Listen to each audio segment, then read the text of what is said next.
सब ये बड़ा सारा लिखना है। मैं सवाल है ये। आज ये पहला सवाल है जना कुछ मिलनी जल्दी गल करनी है। कितना भी कुछ मैं कौन हूँ? आपके नाम। अगर मैं नमान से पूछूं नमान तुम कौन हो, ये कहेगा मैं नमान हूं। इसके आगे कुछ नहीं।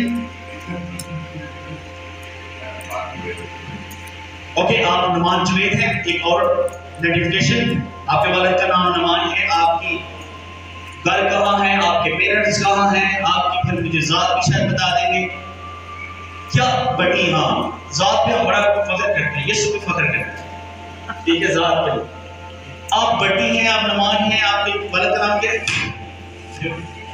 नमान Javed.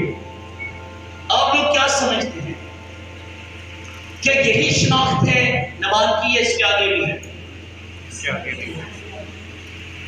Good, I will learn from you. क्या है? ये मसीही है। That's fine. और नौजवान है। नौजवान है। और मेल है फीमेल है? लड़का है। लड़का है और मेल है। इसके बाद who he is? That's right. और क्या है? सवाल क्या था? मैं कौन हूँ? नजर आ रहे? मैं कौन? अब जरा इस सवाल को खुदा की नजर से देखें।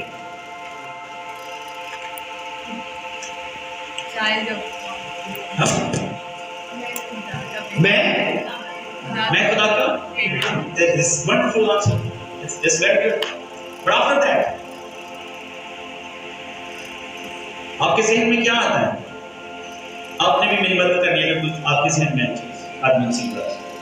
Who I am, really? क्या मैं नमान हूँ, नमान जुवेद हूँ, नमान जुवेद बटी हूँ, मैं क्रिश्चियन हूँ, मैं ईमानदार हूँ, मैं नौजवान हूँ, मैं लड़का हूँ? इसके आगे कोई पहचान है? ये मसला है। अगर आप इस सवाल को जान पाएंगे, then you can find out who you are.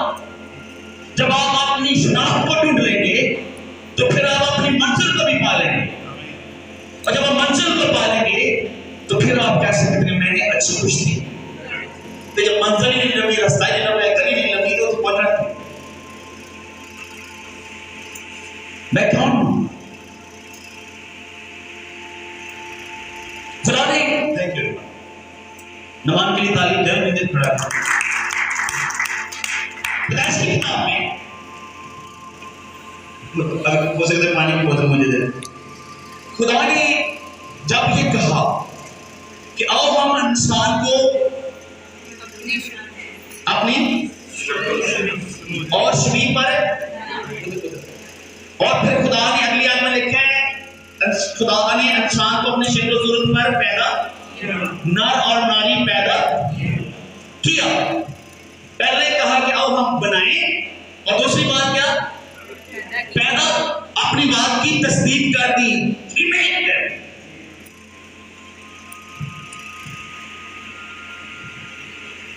तो जब खुदा ने ये कहा है कि हम इंसान को अपनी शक्ल और सूरत पर पैदा करें, फिर आगे लिखा कि उसने पैदा किया, तो फिर क्या खुदा ने पैदा किया? अपनी शक्ल और सूरत पर, अपनी शबीह पर। इसका मतलब क्या है? अपने जैसा, सेम टू सेम।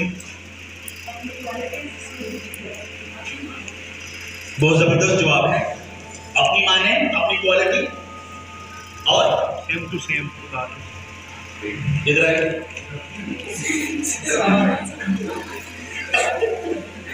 अच्छा, अगर किसी ने किताब को देखना है तो शुरू को देखेंगे। इसने कहा सेम टू सेम। क्या करें?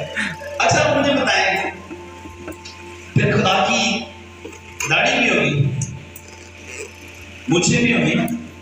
फिर लोग सवाल करते हैं, अच्छा खुदा मेल है कि फीमेल है? क्या सोचते हैं? जबरदस्त तालीम जाए पास नंबर 7। क्या कहे? और जरूर है कि उसके पर्सनल रूह सच्चाई से उसकी प्रस्तुत से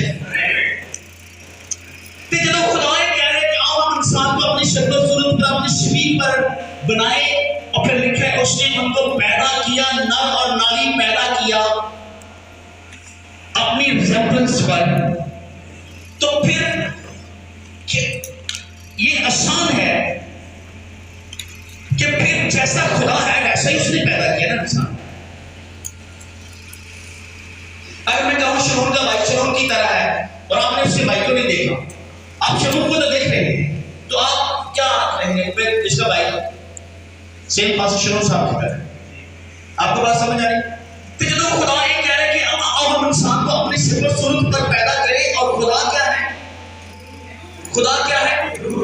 तो फिर खुदा ने उसे की बनाया इंसान है? क्या? That's fine, I agree with it. लेकिन खुदा कलाम सिखा रहा है कि खुदा क्या है? खुदा क्या है? अब रूह की कोई शक्ल सूरत we don't know. Is that right? तो जब खुदा ये कह रहा है कि आप इंसान को अपनी शक्ल और सूरत पर पैदा करें और बनाएं और उसने बनाया नर और नारी पैदा किया, तो फिर खुदा ने इंसान क्या बनाया है? सबसे पहले ये चीज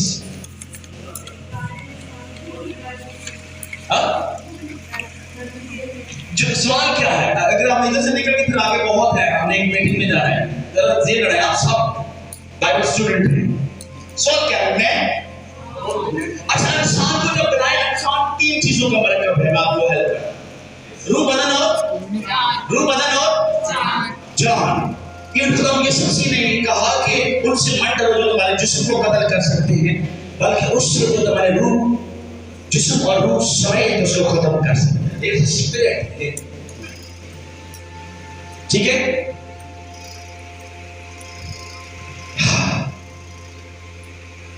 और पॉसिबल है आप लोगों से थोड़ी देर के लिए मुतफिक ना हो, और मेन डॉक्ट्रिन यही है, स्कॉलर यही कहते हैं कि जब इंसान को अपनी शक्ल सूरत पर पैदा किया तो अपने किरदार अपनी क्वालिटी को खुदा ने उसके साथ तशरीह दी। लेकिन एक और क्या है,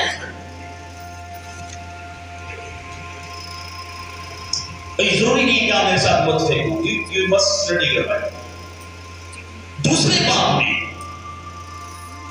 जब हम पढ़ते हैं तो पढ़ने में रहने लगे, पता है 2 बाब 7 आयत पढ़ी तरह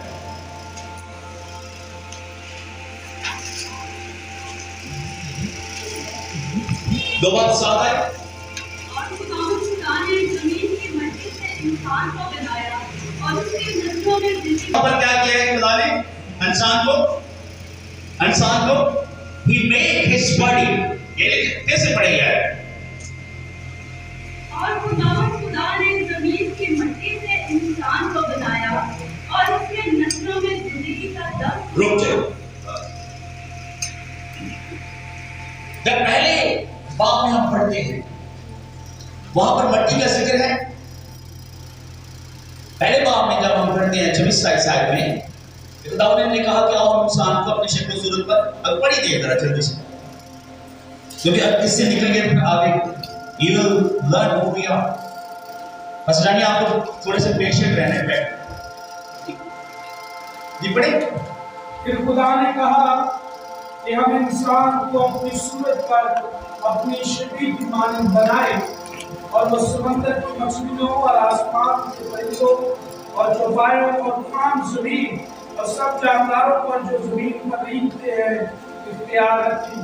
और खुदा ने इंसान को अपनी सूरत पर पैदा किया, खुदा की सूरत पर उसको पैदा किया, नर और नारी को पैदा किया। आमीन। यहाँ पर मिट्टी का जिक्र है, पैदा करने का जिक्र है, इंसान पैदा हो, तो 2 के साथ में बस सब क्या लिखे? और खुदा ने जमीन की मिट्टी से इंसान को बनाया और उसके नथनों में जिंदगी का दम फूंका, तो इंसान जीती जान। तो इंसान को कहाँ पे बनाया गया? किससे बनाया गया? मिट्टी से। अगर आपको मुश्किल हो रही है, मैं थोड़ा सा आगे लेकर जाता हूँ। पता है वाज की किताब में लिखा है कि जब इंसान मर जाता है तो बाइबल में लिखा है खाक में मिल जाती है और रूह इसका मतलब क्या है? What's going on here? कितने लोग पहुंच गए? पहुंच रहे? कोई पहुंचा है? अभी नहीं। दूसरे बार में लिखा 7 आयत में कि फिर खुदा ने इंसान को जमीन की मिट्टी से बनाया और उसके नथनों में क्या डाला? वो जिंदगी का दम कहाँ बना? Yes. क्या बना? दम क्या है? रूह है ना? रूह ही है ना? वो रूह जो इसके लिए दुआ की थी कुव्वत कार वो बदन बने, उसके बदन पर सब रूह आ गए, सब बन रहे हैं। उनको समझ आ रही? तो पहले खुदा ने पुतला बनाया है और वो पुतला बनाया है कि जो नजर आ रहा है, ये वाला इंसान खाक जिसको खुदा ने कहा इंसान तो खाक है और खाक में लौट है। और वासी किताब में लिखा है कि रूह वहां पर चली जाएगी यहां से आई। ठीक है। और मैंने बोला बाइबल में लिखा है कि इंसान 3 चीजों का, इसलिए खुदा के कलाम में लिखा है कि अपने पूरे बदन पूरी अकल पूरी जान के साथ खुदावंद अपने खुदा से मोहब्बत, तीनों चीजों से इंसान 3 चीजों का मरकब है, रूह बदन और जान। तो पहले बाप में खुदा ने वो दम क्रिएट किया है, वो रूह क्रिएट की है, क्योंकि खुदा रूह है। और वो रूह जो है खुदा ने उस बदन में जो उसने मिट्टी से तख्लीक किया है उसके अंदर डाली है और इंसान जो है वो जीती जान। समझ आ रही बात? कितने लोगों को समझ आई बात? थोड़ी थोड़ी है। तो मैं कौन हूं? शुरू ना ताली में बजाओ। अगर समझ आई तो बजाएंगे। इंसान जो है वो क्या है? असल इंसान क्या है? असल इंसान क्या है? और रूह नहीं मारती, प्ले खेच नहीं रहना जी नहीं, रूह कभी नहीं मारती। कुछ लोग समझ रहे मारते रहे, बात खत्म बात कोई श्वास रूह नहीं कोई ऐसा कुछ नहीं करनी।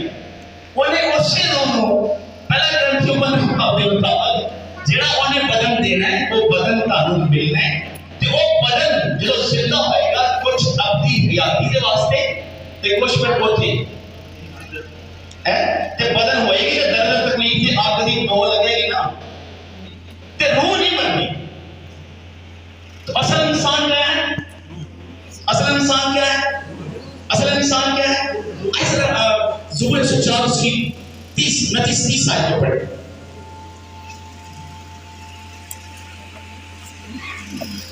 ज़ुबूर 104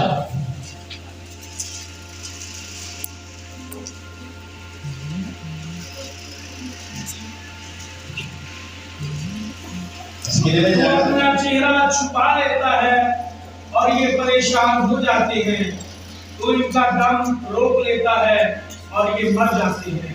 और फिर एक मेडिकली साइंस भी है, जो बेटा बेटी नर्सिंग भी है कि जब इंसान को खुदा मां के बदन में तख्लीक करते हैं तो आफ्टर 6 वीक रूह है मतलब एक टाइम है जिसमें खुदा रूह उस बदन में डालता है। It's take time.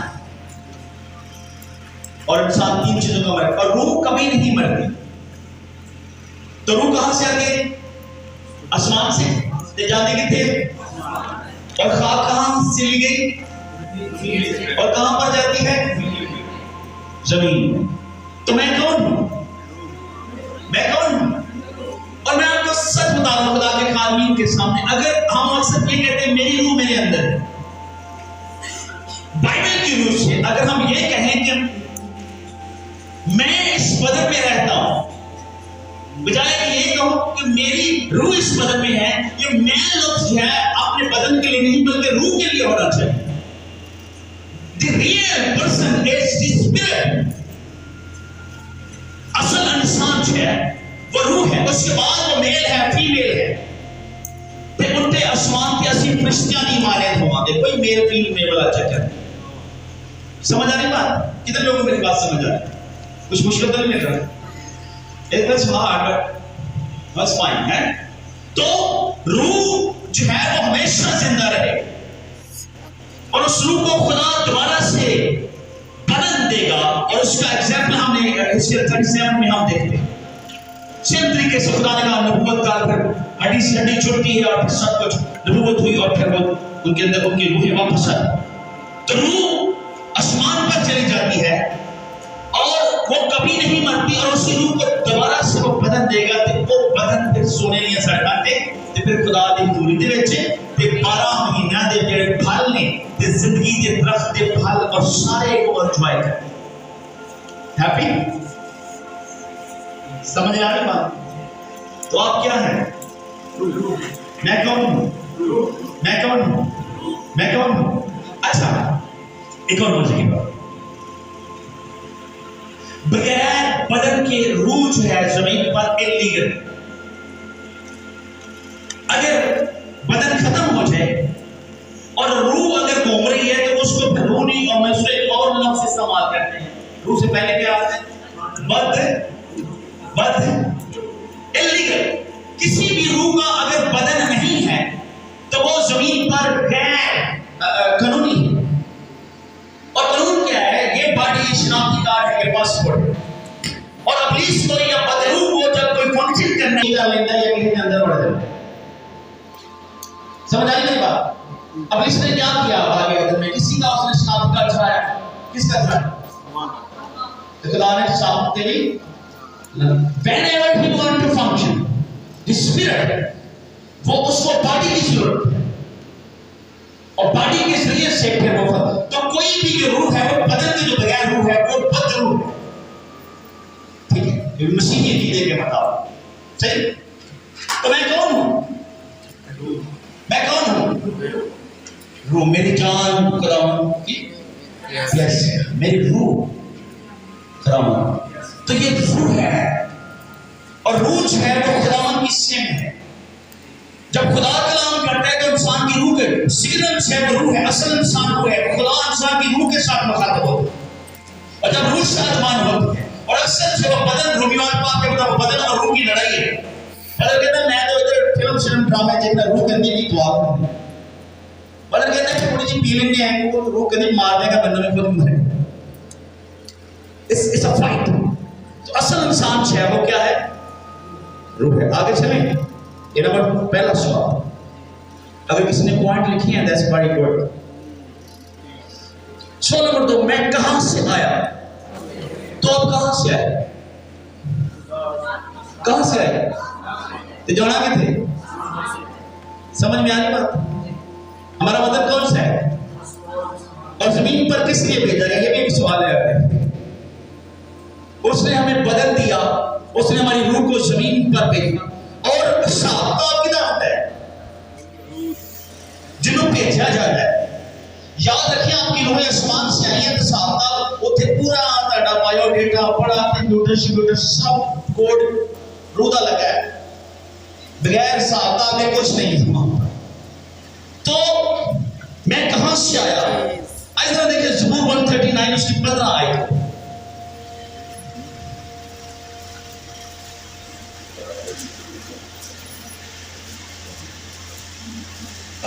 जब मैं खुशीदी में बन रहा था और जमीन के अक्सर में अजीब तौर से मरकब हो रहा था, तो मेरा तन उससे झुका न था।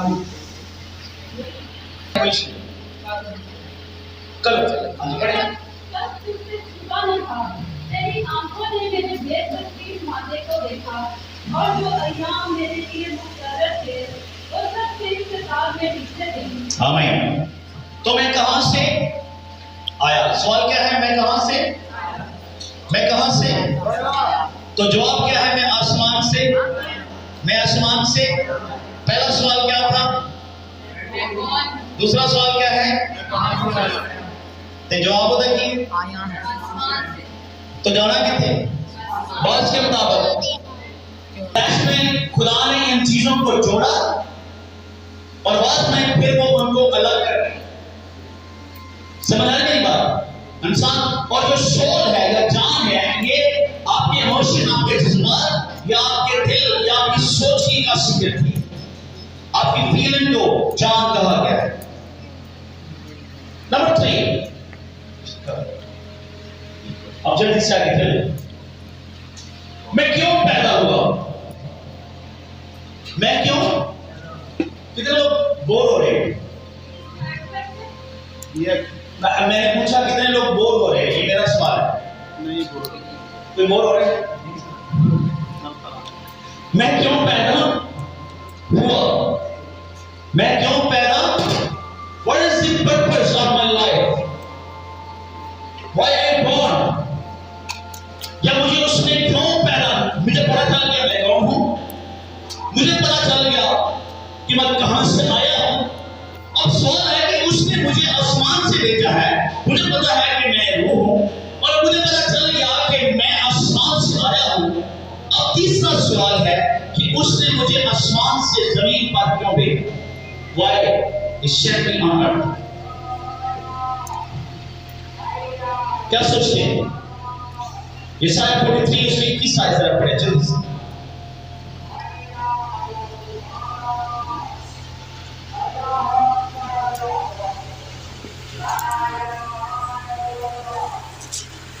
यशाया 43 बाप उसकी 21 आयत।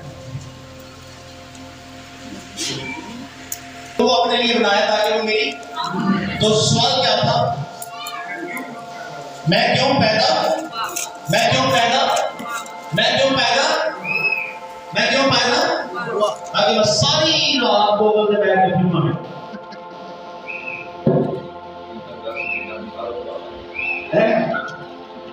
ताकि सुबह शाम मैं इंस्टाग्राम और व्हाट्सएप और फेसबुक और एक के बाद एक सारे दोस्तों के साथ मैं गपशप लूं। मैं क्यों पैदा हुआ? What was the purpose? वो खुश होता है, एंटरटेन होता है, लेकिन रूह रंजीदा होती है। और कलाम में लिखा है रूह को रंजीदा ना करो, और हम अक्सर करते हैं। रूह रंजीदा। अभी आपकी यहाँ आप जो इतने बैठे हैं सब मेरे में हमारी रूह शादमान हो रही है, कलाम में शादमानी है। हेलो, आइए बड़ा जोरदार लगे रूह से। तो मैं क्यों पैदा हुआ? आइए जरा इससे दो बार फिर से आगे बढ़े।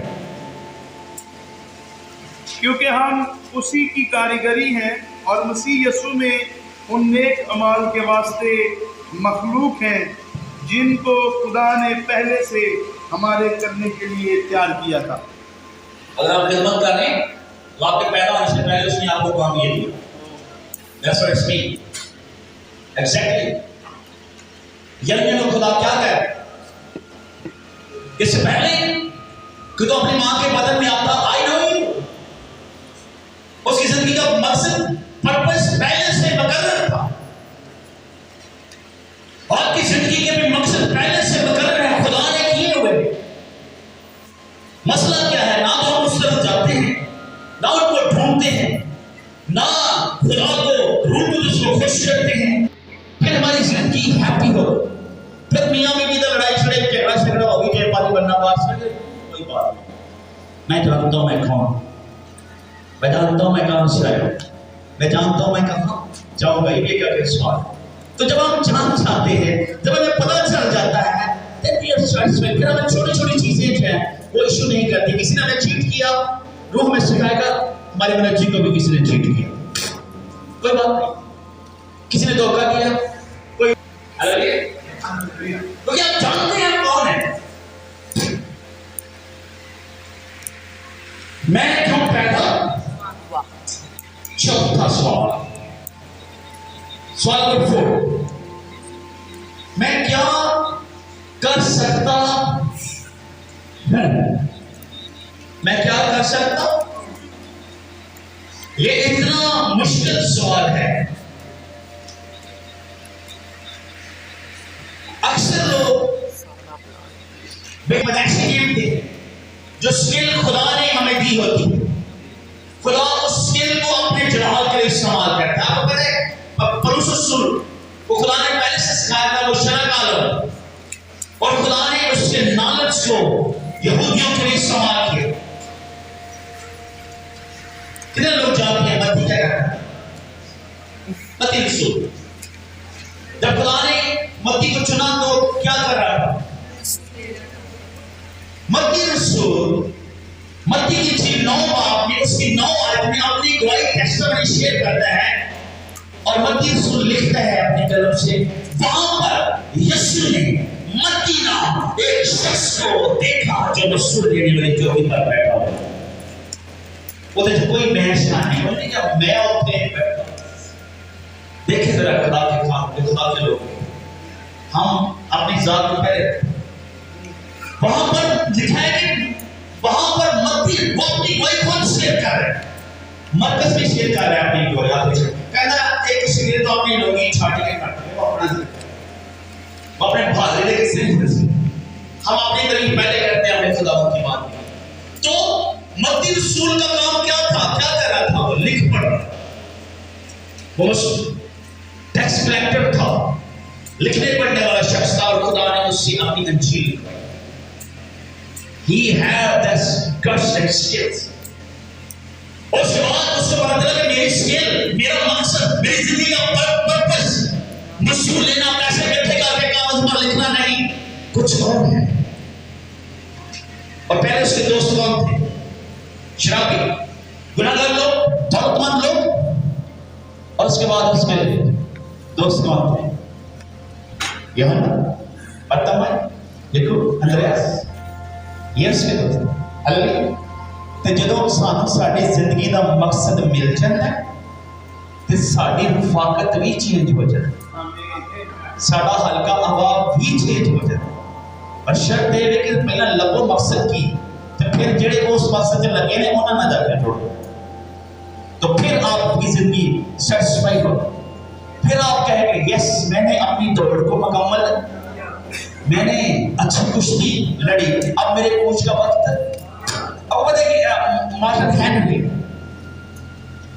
जिसने ये नया आयतनामा आज आपके हाथ में है, ये उसने तर्जमा किया है। मार्टिन हेनरी वो इंग्लैंड की आर्मी में एक चैपलर था, खादम था, और उसने ये तर्जमा करवाया। और जब वो बीमार हुआ तो श्रीलंका में जब आखिरी दिन वो गुजार रहा था, जिस दिन वो मरने वाला था, उसकी एक मशहूर स्टेटमेंट है, वो लिखी हुई है एक किताब में, I'm going to home, I'm going to। वो जानता था ऐसा बड़ा मकसद खुदा ने, ऐसा बड़ा काम खुदा ने वो तो बोला। He was happy with his service। क्या आप अपनी खिदमत से या अपनी जिंदगी से मुतमईन हैं? अगर नहीं है तो सुमेन कि there is something wrong, you have to learn, and you have to learn, you have to look back your life। आपको अपनी जिंदगी पर गौर करना है कि क्या जिस मकसद के लिए खुदा ने आपको पैदा किया है, आपको पता चल गया आप कौन हैं, आपको पता चल गया आप कहां से आए हैं, आपको पता चल गया कि आप क्यों पैदा हुए हैं। उसके बाद आपके साथ सवाल है मैं क्या कर सकता हूं, मैं क्या कर सकती हूं। अगर तो आप वो कुछ कर रही हैं जो खुदा की मर्जी है, तो then you are satisfied। फिर आपकी जिंदगी मुफ्त में है, आप गरीब हैं अमीर हैं, इस्लाम मैटर। सारी दुनिया दौलत इकट्ठी करने में लगी हुई है, उसको समझते हैं कि शायद ये दौलत उनको शादमानी और मुतमईन कर सकती है। मैं बोलता हूँ जितनी ज्यादा दौलत है उतनी ज्यादा परेशानी, डिप्रेशन, बीमारियां और अफरा-तफरी। There is no end। More be more। ज्यादा का मतलब है ज्यादा, जिनके पास ज्यादा है वो और ज्यादा लेने की कोशिश में दौड़ने लगे हुए। और इसी दौड़ में दुनिया तबाह और करप्शन, अपने मुल्क का हाल देखिए, जितने हमारे सियासतदान हैं, बड़े बड़े लोग, अमीर लोग, वो और ज्यादा अमीर होने की कोशिश कर रहे हैं और दुनिया को ठीक नहीं कर रहे, वो तबाह कर रहे। और जिन लोगों ने अपनी जिंदगी का मकसद पा लिया, जिनको समझ लग गई कि मैं किस लिए आया, मैं कौन हूं, मैं कहां जाऊंगा, वो दुनिया में कुछ ऐसा करके चले गए कि दुनिया को भी खुश कर गए और अपनी आखिरत को भी, और वो मुतमईन होकर इस शरीर से। नंबर 5, मुझे लगता है हम बड़े मिले लोग कम हो रहे। लास्ट क्वेश्चन, मैं कहां जाऊंगा?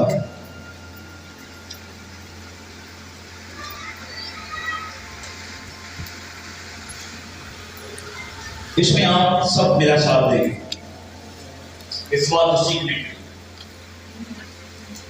ये सबसे अहम सवाल है, सारे अहम सवाल है, मैं आसमान से आया, मुझे पता चला मैं रूह हूं, मुझे पता चला कि मैं आसमान से आया, मुझे पता चला कि मैं क्यों पैदा हुआ, मुझे पता चला कि मेरे अंदर स्किल्स क्या है, मैं क्या कर सकता हूं।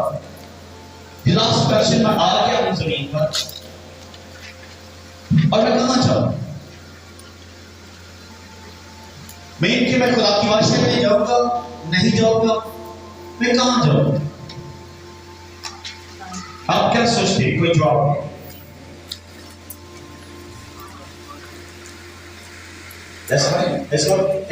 नहीं उठाना, अभी आपको नहीं उठाऊंगा, टेंशन नहीं लो। आसमान पर खुदा की वाशे है, यू श्योर? कोई डाउट, कोई शक? No doubt. No doubt, No doubt. no doubt. No doubt is the factor of passport. कितने लोग डाउट में हैं? इसमें कोई शक? I'm very happy कि मैं healthy और living church में आज पास बना वास लिखा है इससे। I know you every Sunday you must learn this and very good sermon, very deep theology. तो ये श्योर कि बनने के बाद आप खुदा की भाषा में अगर कुछ चीजें ऊपर नीचे होगी तो, अगर कुछ गुनाह हो गए, गलतियां हो गई, आप गिर गए, स्मैश में पड़ गए, फिर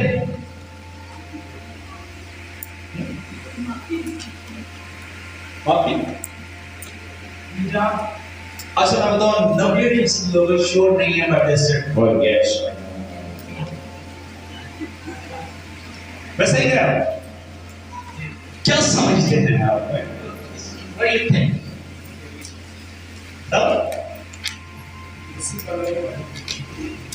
It's true. As a living, जब हम ऐसे इंसान जमीन पर रहते हैं,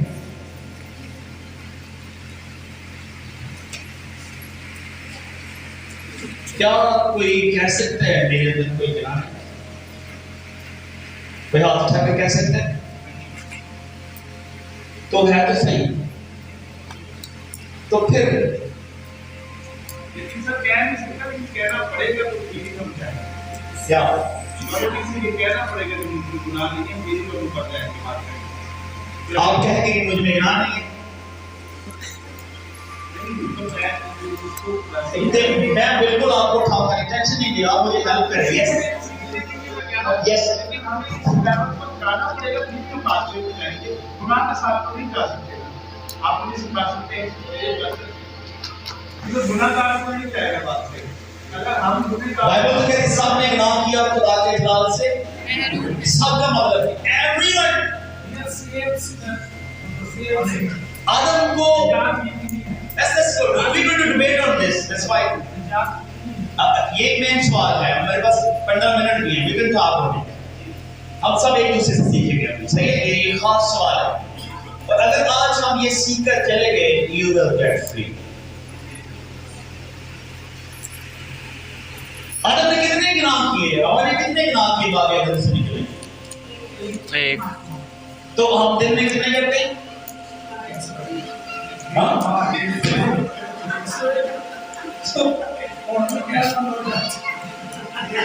This is thing more. It's okay. Relax.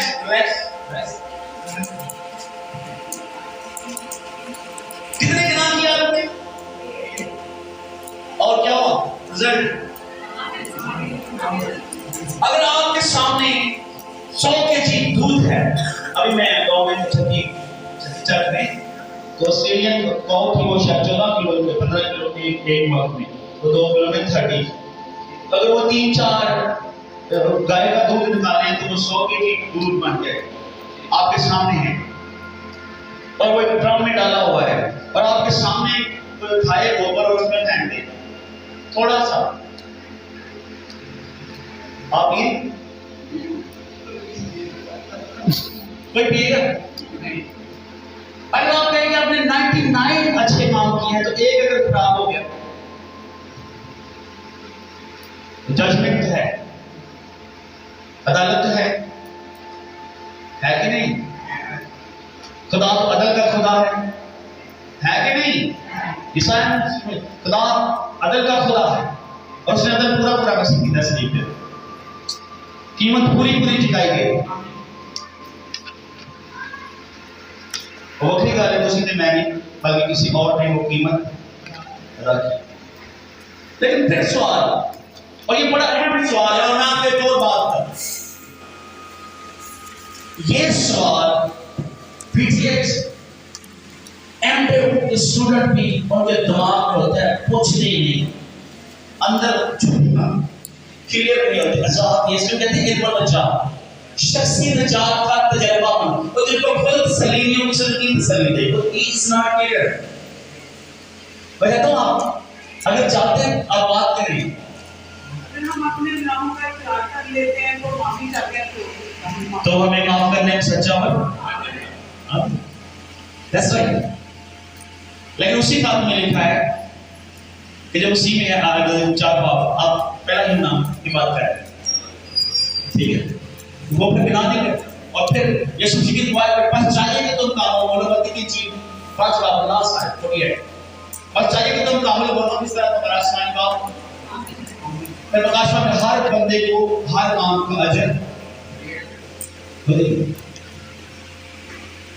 होनी रामकार सारे खुदा की बादशाह में दाखिल है और रास्ता सुपना है। इवन ये दर्ज किया है कि उस वक्त बच्चे कहेंगे आपके हमने तेरे नाम से ये काम किया और हो जाएगा, और वो उधर भेड़ों को और बकरियों को who will enter? नवान आपको सवाल है कौन दाखिल? Are you sure you will get in here? आप सीख रहे समझ में आ रही? इस दुनिया से आप जब आप जाएंगे तो कहां जाएंगे? आसमान की बादशाही में confirm. Alright, and I will teach you. You got it? खुदा के कलाम में लिखा है ईसाई 25 उसकी 43 आयत पढ़िएगा। सॉरी 43 की 25 पढ़िएगा। If I'm wrong.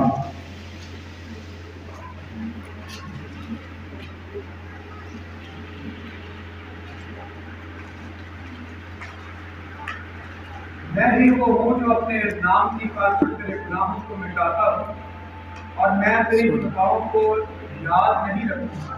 आमीन आमीन।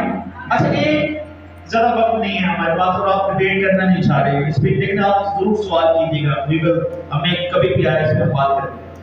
मत्ती 22 बाब में खुदा ने आसमान की बादशाही के मतलब जाने का मतलब एक तमसील कही है। आप उसके ऊपर 5 मिनट सीखेंगे, उसके बाद आप दुआ करें। कोई भी पढ़ने में खादम के पढ़ने में आराम से सो पढ़ने में नहीं करें। हाँ आई थिंक मत्ती 22 पहले ऐसे सब निकालें सबको निकालें।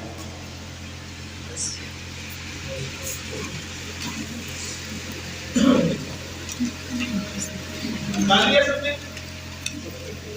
और यीशु फिर नहीं भाई माने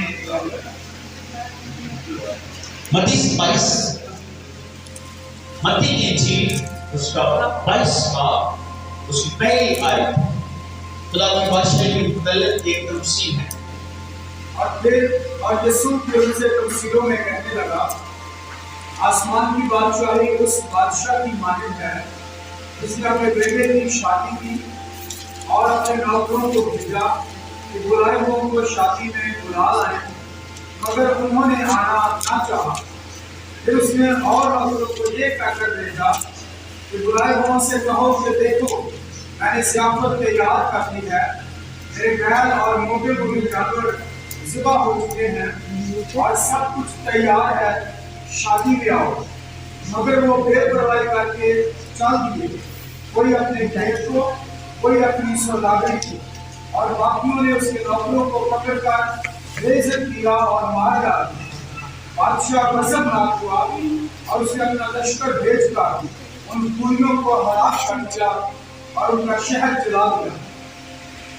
अब उसने अपने नौकरों से कहा कि शादी की सियाफत तो तैयार है, अगर बुलाए हुए लायक ना थे, बस रास्तों के इलाकों पर जाओ और जितने तुम्हें मिले शादी में बुला लाओ। और वो नौकर बाहर रास्तों पर जाकर जो भी मिले, क्या बुरे सबको जमा कर लाए और शादी की महफिल मेहमानों से भर गई। और जब बादशाह मेहमानों को देखने को अंदर आया, उसने वहां एक आदमी को देखा जो शादी के लिबास में ना था। और उसने उससे कहा, मियां तो शादी की पोशाक पहने बगैर यहाँ क्यों कर रहा है?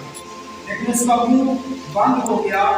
इस पर बादशाह ने आदमियों से कहा, इसके हाथ पांव बांधकर बाहर अंधेरे में डाल दो।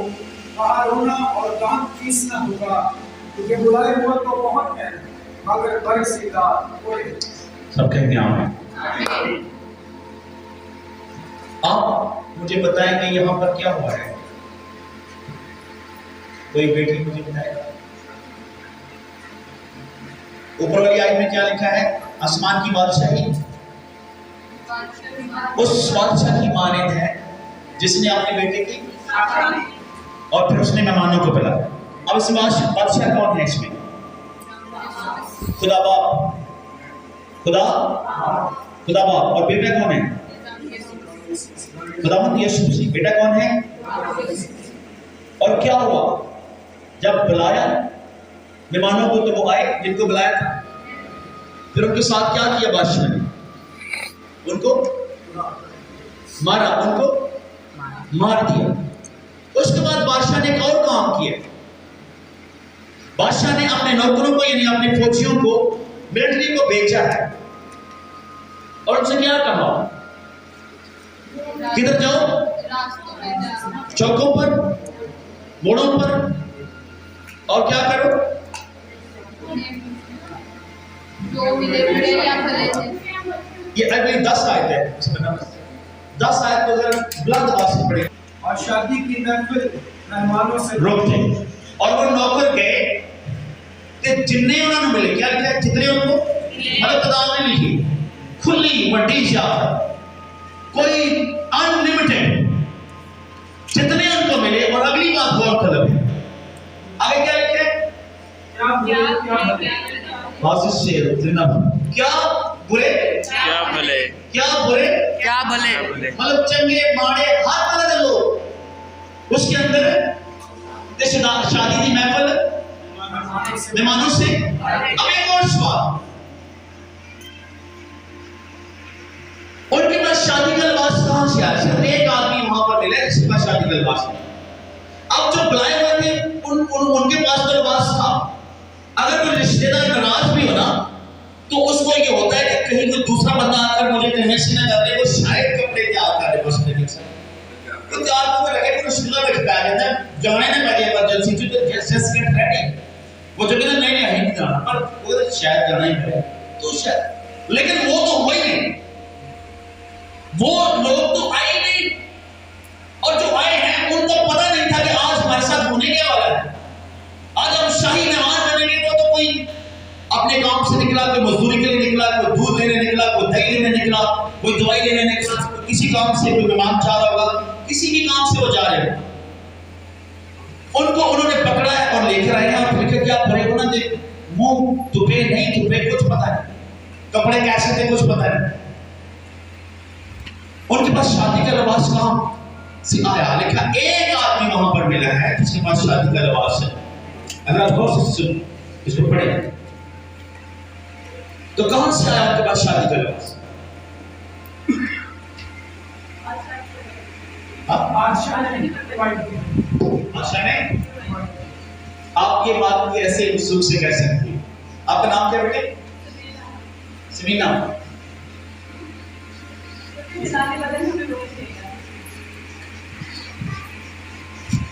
That is right.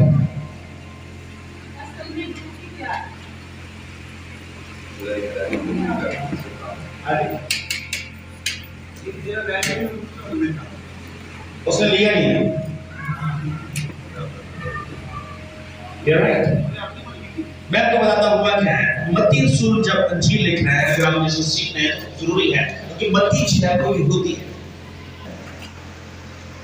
उन सारी रवायात को, उन सारी तफसीलों को उन सारे चीजों को उसको यहूदी कल्चर से वाकिफ। तो यहूदियों में जब शादी होती थी तो वो शादी 2-2 हफ्तों तक चलती, लंबियां चलती थी शादी। और एक रवायत है कि जो अमीर आदमी होता था, अब जब वो शादी अपने बच्चे की या बच्ची की करता था तो वो अपने मेहमानों को अपने से कपड़े देता था। जो गरीब लोग होते थे उनको वो खुद नमाज पेश करता था ताकि सब निमाज एक जैसे नजर आए, इक्वालिटी हो, बराबरी हो, खूबसूरती हो, कोई किसी को उस तरह ना देखे कि ये कौन है, सब बराबर लगे, इक्वल लगे, सबकी बराबर रिस्पेक्ट हो। फॉरेन की शादियों में भी लोग करते हैं वो आजकल। मैं अभी तो नहीं, जब हम जवान थे तो लोग करते थे दुपट्टे जैसे लोगों को पहनाते थे ताकि वो एक ड्रामा या फिल्म में, तो अभी शायद मुझे नहीं पता। लेकिन उस वक्त बादशाह खुद लिबास देता था और जिन लोगों ने वो लिबास कबूल किया वो रास्तबाज बन गए। और ये लिबास क्या है?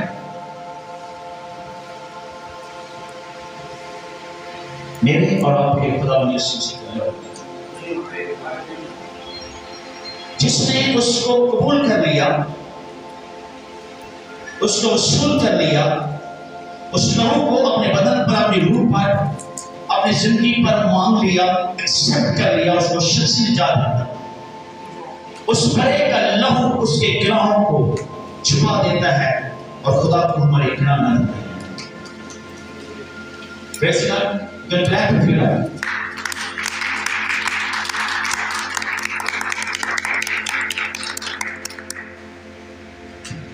लेकिन जिन्होंने अपने लिबास पर तकिया किया, ये लिबास अपना लिबास मतलब अपने ईमान पर तकिया किया, the belief of we are fine। अब जो बात करें मुझे समझ आए, बड़े मुश्किल खातर में आपके नजदीक से अल्लाह साहब आप की बात कर रहे हैं, उनकी उर्दू डॉक्टर है कि हम नहीं कह सकते कि हम गुनाहगार नहीं की। हम क्यों कहें कि हम गुनाहगार? लेकिन बाइबल ये सिखाती है कि अगर हम ये कहें कि हमने कोई गुनाह नहीं है तो हम झूठे हैं, उसका कलाम हम में नहीं है। ये ना पहला बात है कि अगर हम ये कहें कि हमने कोई गुनाह नहीं है तो हम झूठे हैं, उसका कलाम हम में नहीं है। We cannot believe any person, वो जो भी है, हमने बाइबल को फॉलो किया, लेकिन हम वो जो गुनाह का कॉन्सिक्वेंसेस है, जो गुनाह के बदले में पैदा होने वाली सूरत हाल है, उससे महफूज है। But we cannot say we are not sinner, we are not, it's pride, ये फख्र है। रसूल ये सिखा रहा है कि अगर हम ये कहें कि हमारे अंदर कोई गुनाह नहीं, we are liar, हम झूठे हैं और हमें कोई सच्चाई नहीं है, कोई उसका कलाम नहीं है हमारे, हम उस गुनाह के बदले में पैदा होने वाली सूरत हाल से महफूज। यीशु मसीह ने हमारे गुनाहों को अपने दिलों में से धो दिया। प्रकाश में लिखे थे, उसने हमारे गुनाहों को बर्फ की बिल्कुल धोकर सफेद कर दिया। आयत पढ़े, इससे जवाब उसकी 7 और 8 पढ़े।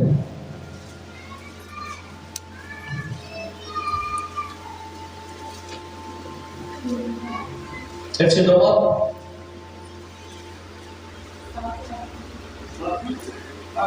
8-9 पढ़े। जी जी। क्योंकि तुमको ईमान के वसीला से फजल से निजात मिली है और ये तुम्हारी तरफ से नहीं, खुदा की बख्शिश है। आमीन।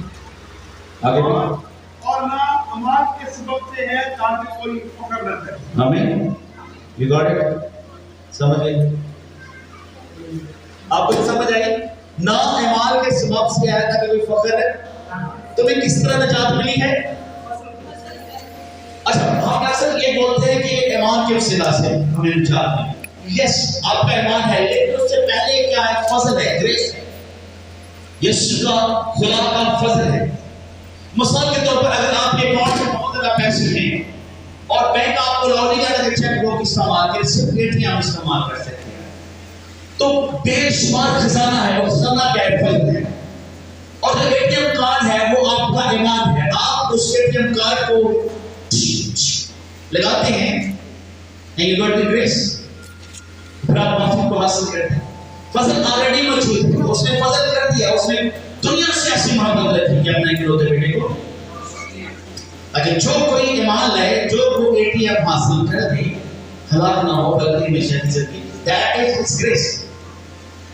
और ये हर शख्स के लिए, वो मुस्लिम घराने में है, वो किसी भी घराने में पैदा हुई है, वो दुनिया में कहीं भी है, उसके लिए फजल मौजूद है। उसके बाद वो ईमान है, अब वो ईमान रखेगी या रखेगा और उस फजल को हासिल करेगा। और एक और बड़ा जल्दी से पढ़ना है, तीस तीन बात की तीन ऐसी जगह है। इसके बाद फिर आपके सवाल हो के पास बड़ा साहब दे रहे हैं जी। तीन बात की ऐसे पढ़ा सकते हैं क्योंकि हम भी पहले नादान, नाफरमान, फरेब करने वाले और रंग बिरंगी ख्वाहिशों और ऐशो इश्क के बंदे थे और बदख्वाही हसद की जिंदगी गुजारते थे, नफरत के लायक थे और आपस में कीना रखते थे।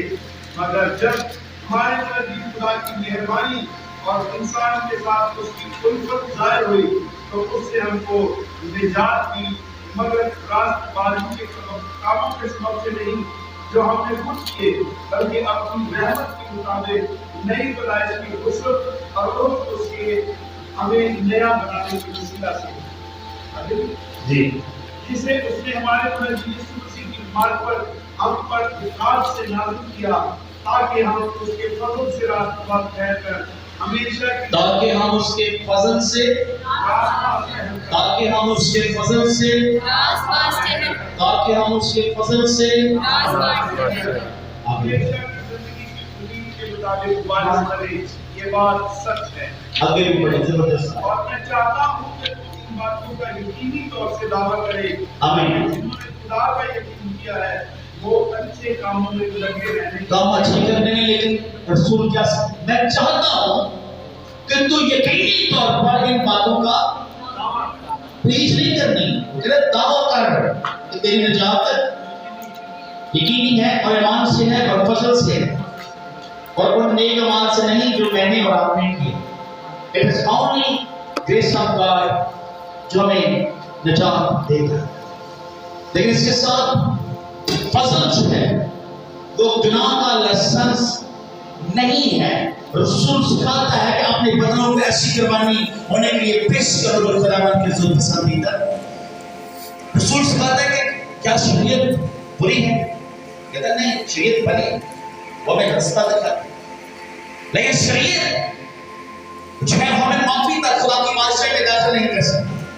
गिनतियों में वो कहता है कि अगर रास्ते वाली शरीयत के सबब से होती तो मसीह का मरना, अब मसीह का मरना कहता फिर उन्हें क्यों जान देती भाई। और अगर अमाल से वो खुदा की बादशाही में दाखिल हो सकता है, मेरे साथ कहते वो मैं कि फिर इंसान को खुदा की भी जरूरत नहीं है। बस सिर्फ he can do his own and get salvation।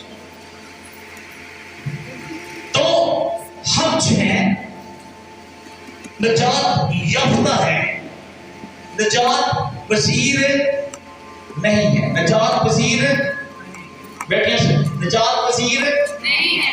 जितने दुनिया के मज़ाहब हैं, अगर आप लोग मुझे समझ आ रहे हैं, वो सब कोशिश कर रहे हैं, ये कर लो, वो कर लो, ये कर लो, इतनी नेकियां, इतना सवाब। They try to get this salvation. They work hard. वो काम कर रहे हैं, वो दिन रात सोचती है, फिक्र में है, टेंशन में है, ये कर लिया तो शायद बच जाओ, ये कर लिया तो शायद बच जाओ, ये कर लिया।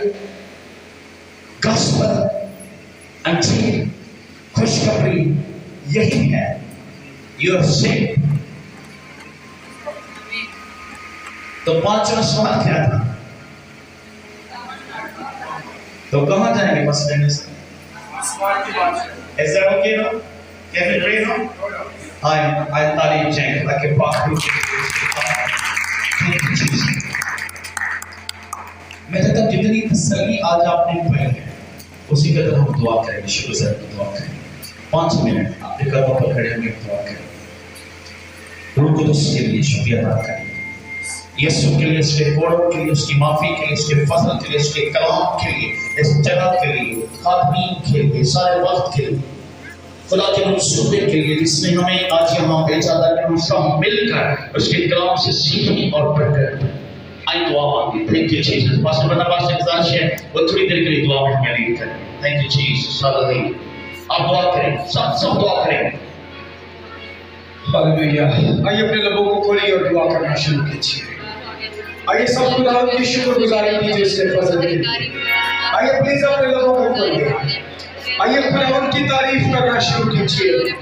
आइए उसकी मेहरबानियों के लिए, आइए उसके फजल के लिए, आइए उसके बेटे के बेशकीमत लहू के लिए जो हमारे लिए बहाया गया और उस लहू के वसीले हमारे गुनाहों का गफरान अता किया गया और उस लहू के वसीले हमारे गुनाह धुल गए और उसके फजल की बदौलत हम आसमानी बादशाही के वारिस हैं।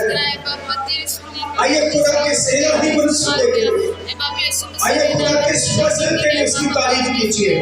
आइए मत शर्माइए, अपने लोगों को खोलकर, दिल खोलकर खुदा की शुक्रगुजारी कीजिए। कितनी बड़ी मेहरबानी है, कितना बड़ा फजल है। आइए खुदा की तारीफ कीजिए। जलाल से बड़े आसमानी खुदा यीशु मसीह के नाम से खुदा हम तेरा शुक्र अदा करते हैं। खुदा हम तेरी तारीफ और तेरी तमजीद करते हैं। आज किस मुबारक बाबरकत घड़ी के लिए, खुदा इस सुहाने मौका के लिए जब खुदा आज तूने हमें ये मौका दिया एक बार फिर हम तेरे कलाम से ताज़ा हो सके और तेरे कलाम की गहराइयों को खुदा तेरे खादिम के वसीले सीख सके।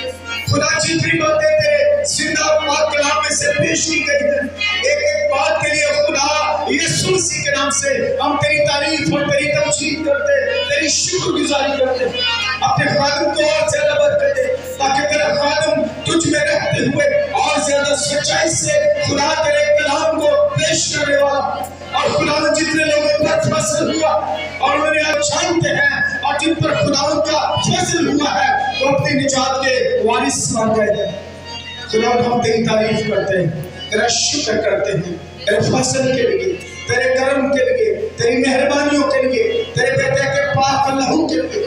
खुदा हम सबको ये तौफीक दे, ये बरकत दे खुदा कि हमेशा तेरे एहसान मंद रहे, तेरे शुक्रगुजार रहे और अपनी जिंदगी के एक लम्हा में खुदा तेरे बेटे के लहू के लिए, अपने गुनाहों की मुआफी के लिए खुदा हम तेरी शुक्रगुजारी करते हैं और खुदा तेरे आगे मिन्नत करते हैं अपने फजल की बदौलत। खुदा हमें तौफीक दे कि तेरे कलाम मुकद्दस पर गौर करते हुए, तेरे कलाम को जानते पहचानते हुए तेरी पाक मर्जी को अपनी जिंदगियों में पूरा करने वाले और हमारे बदनों से खुदा तेरा जलाल ज़ाहिर हो और खुदा इस दुनिया में रहते हुए हम दूसरों के लिए भी बरकत का बायस बने और खुदा दूसरे भी खुदा तेरे लोगों की मोहब्बत के वसीले, तेरे कलाम के वसीले खुदा तेरे लोगों में शामिल होकर तेरी शुक्रगुजारी करने वाले और तेरे नाम को जलाल देने वाले हों। अपने भाई पास्टर नदीम साहब के लिए हम तेरे शुक्रगुजार हैं जिनकी मोहब्बत के वसीले खुदा तेरे खादिम इस शहर इस इलाका में आए और आज खुदा दोपहर को हमने तेरे कलाम गुजार हैं अपनी सारी बेटियों के लिए, बहनों के लिए और दीगर खुदाओं के लिए और काम करने वाले यीशु को करते रहे और तेरी तारीफ और तेरी तमजीद करते रहे।